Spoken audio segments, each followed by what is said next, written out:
In the run-up to CES 2026, AMD briefed us about this processor, which is the Ryzen 7 9850X 3D. It's a slightly tweaked version of this 9800X 3D. It has a higher boost speed, and that sounds terribly dull, but thankfully in our testing we found 1 or 2 points of interest. So hurrah for that! And before we dig into our review, would you please check that you're subscribed to Kit Guru? Go on, click that button. You know it makes sense.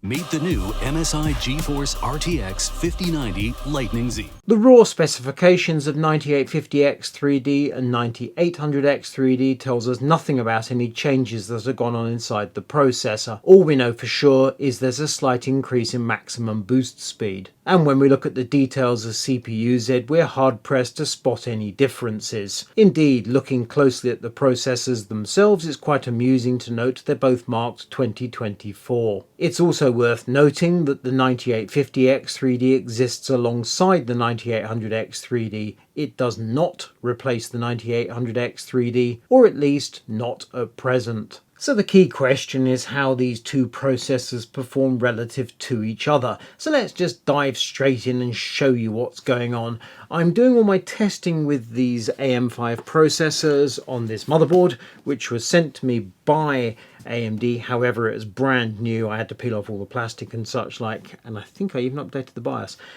So it's an ASRock X870E Tai Chi, and I'm using some G-Skill Trident Z5 Royal Neo memory, 32GB. It's rated at DDR5 8000.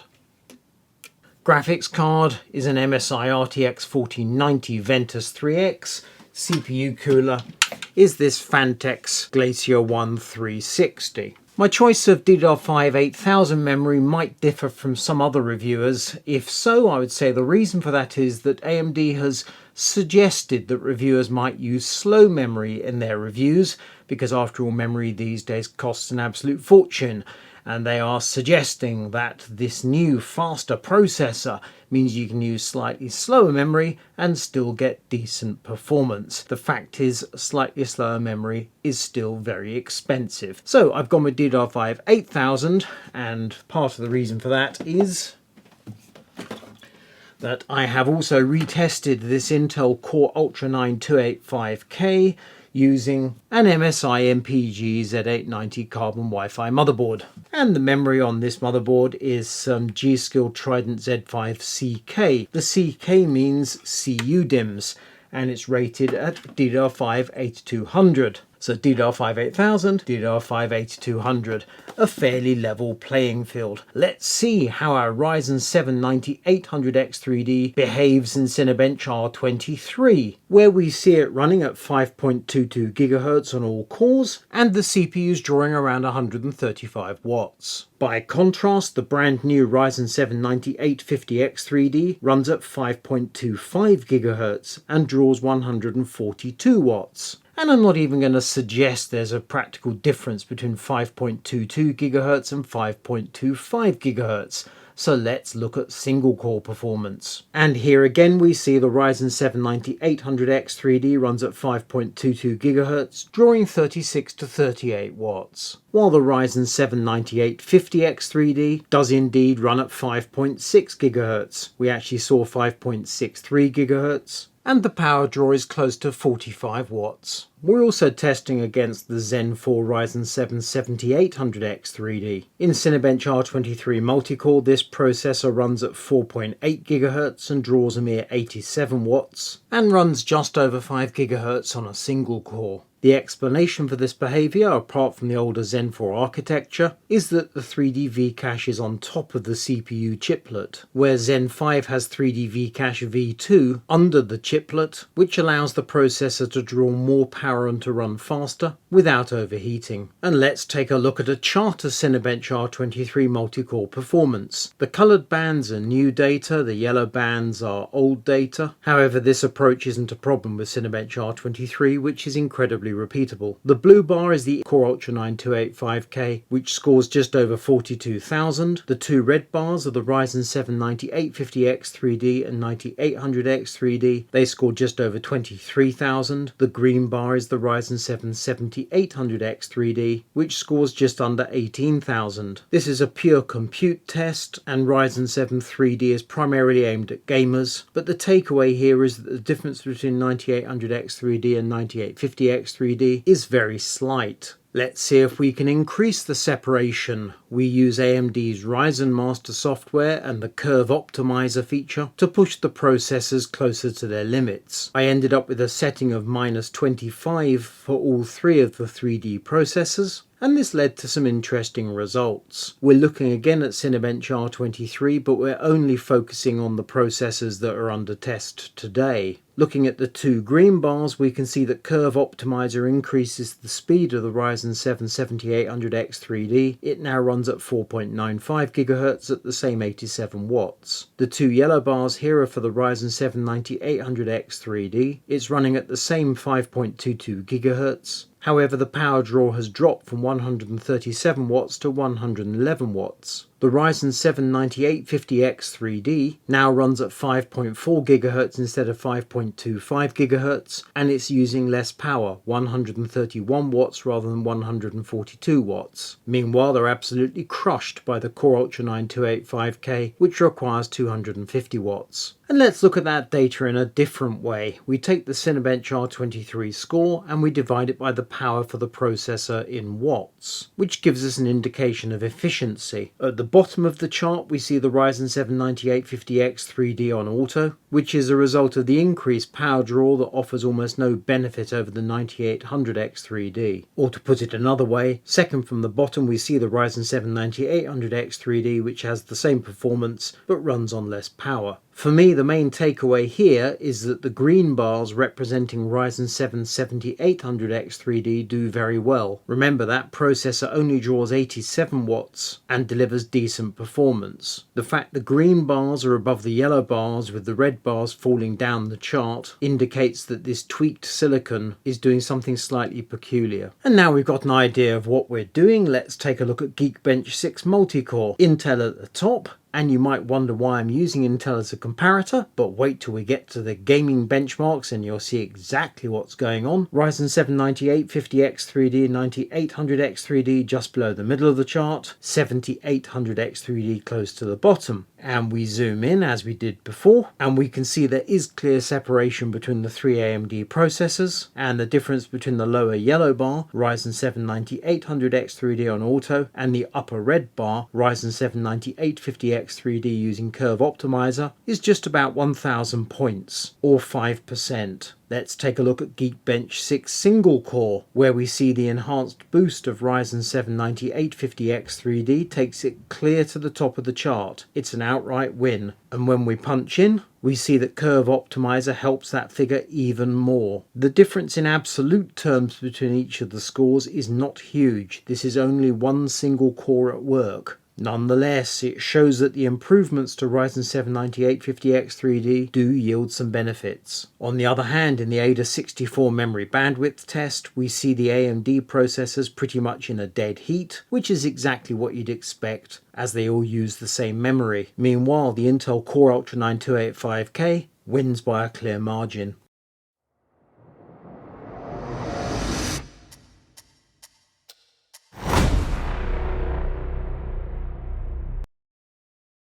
Moving on to gaming, we start with FarCry 6 at 1080p. We're dumping all the legacy data, this is all freshly tested. At the bottom of the chart, the mighty Core Ultra 9 285K does appallingly badly. Well, in fairness, 170 FPS is pretty good, but it's nothing compared to the AMD 3D processors. It's in this game that we can start to see the limitations of Curve Optimiser. The Ryzen 7 7800X 3D does well, but you'll notice the Curve Optimiser figure is below the auto figure. It's then quite a step up to the Ryzen 7 9800X 3D, where again the Curve Optimiser figure is below the auto figure, albeit very slightly. And above that, about 10 FPS ahead, we have the new 9850X 3D. But here the curve optimizer figure is better than the auto figure. FarCry 6 at 1440p. Bottom of the chart it's the Core Ultra 9, and then we have the two figures for Ryzen 7 7800X 3D effectively in a dead heat.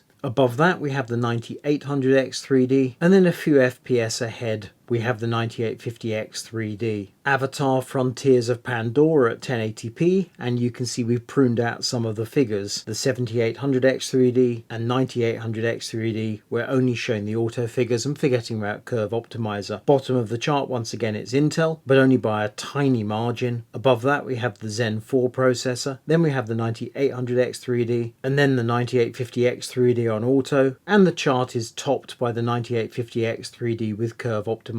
Avatar Frontiers of Pandora at 1440p. Top of the chart by a small margin it's Intel, and then the various AMD figures are effectively tied. Assassin's Creed Mirage at 1080p. Bottom of the chart it's Intel, and then above that we have the Ryzen 7 9850X 3D on auto. Above that we have the 7800X 3D, then the 7900X 3D. Top of the chart it's the Ryzen 7 9850X 3D with Curve Optimizer. Perhaps the safest thing to say is that the three AMD 3D processors are effectively tied. Assassin's Creed Mirage at 1440p. Once again we have a confused picture. At the bottom it's Intel, that much is clear, and then the rest is all a jumble. Cyberpunk 2077 at 1080p. This looks more straightforward. At the bottom of the chart it's Intel, then we have the Zen 4 7800X 3D, followed by the Zen 5 9800X 3D. The Ryzen 7 9850X 3D does well on auto, it's 10 FPS on average ahead of the 9800X 3D, and when you use Curve Optimizer it helps the average and hurts the 1% low. Cyberpunk 2077 at 1440p. Intel at the bottom, then it's Zen 4, then it's 9800X 3D, and then we have the 9850X 3D winning. And Curve Optimizer adds a single FPS on average. Total War Pharaoh at 1080p. Intel at the bottom, then it's Zen 4, then we have the Ryzen 7 9800X 3D. We step up a few frames to the Ryzen 7 9850X 3D, and then it's another 6 FPS up to the 9850X 3D with Curve Optimizer. And we finish with Total War Pharaoh at 1440p. It's Intel at the bottom, and a big step up then to Ryzen 7 7800X 3D, and a further big step up to Ryzen 7 9800X 3D. The new Ryzen 7 9850X 3D also wins this game, but the percentage uplift is fairly small. As you can see from those test results, the 9850X 3D is but an incremental improvement on the 9800X 3D, which is exactly what you'd expect. That's exactly what AMD claimed. And that makes it slightly disappointing. The price in the UK is going to be £470 including VAT versus the current £400 for the 9800X 3D. In the US the new one's $500, presumably plus the tax. A big step up for a very small percentage improvement. And here's the thing, my suspicion, and it's just a suspicion, is that AMD is going to introduce the 9850X 3D, and then perhaps in a month or three they'll reduce the price from £470 in the UK to £450, and then mysteriously they'll run out of stock of the 9800X 3D, effectively bumping up the price of the king of the gaming processors, the Ryzen 7 3D, by 50 quid. I might be wrong, but I'm prepared to own it if I get this wrong, so let's check back in a few months and see, shall we? My other takeaway from this review is that so far it is rumoured, but incredibly strongly rumoured, AMD is going to bring out a version of the 9950X 3D with 3D cache on both core complexes. We believe it'll be called the Ryzen 9 9950X 3D2, which is a terrible name. It should be called the Lisa Su edition, as I said previously. On this showing, that Ryzen 9, when it eventually comes, should be good. I like the idea of two really good core complexes, both with 3D cache, both running at colossal speed. But we shall have to wait and see. Also, I wonder how much that'll cost. A lot. I think I said in the past I thought it could go up to £1,200 because that's where Threadripper comes into the equation. So double this. 1,000 certainly. You're at 99999, aren't you? That's where you're at. Okay, let's have my pros and cons of this Ryzen 7 9850X 3D. Pros, the good points. Superb gaming performance, obviously. Secondly, this processor is compatible with AM5 motherboards and coolers. In other words, no new hardware required. Third, low power draw and very easy to cool. Cons, the negative points. Only offers an incremental improvement over the 9800X 3D, which, as I've already mentioned, continues to exist as a separate processor. Secondly, I've written our guess, but it's my guess, is that AMD will use the 9850X 3D to jack up prices. And third, even if AMD keeps both of these processors on the shelf, when you go to a PC builder and say, I'd like the 9850X 3D, you're clearly paying quite a significant premium over the 9800X 3D. What do I think you should do? Should you buy this processor?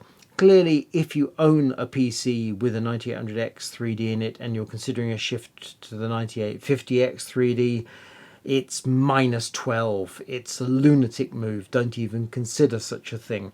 On the other hand, if you have the Zen 4 Ryzen 7 7800X 3D and you're considering a move to Zen 5, I think it's a perfectly reasonable move to jump to the 9850X 3D. I quite like that idea. I think you would really like the outcome. If you are moving from Zen 3 to a new platform, you've got to buy a motherboard and memory and processor. Sure, why not? And if you've been gaming on Intel for a while, you might consider that this is the time when you have to make the jump to AMD. And it's very hard to argue at that point. So let's take all those not negative 12s, put them all together, and we come up with, let's say, a 7.5 out of 10. Worth considering. Do please check us out on TikTok and with kitguru.net on the web.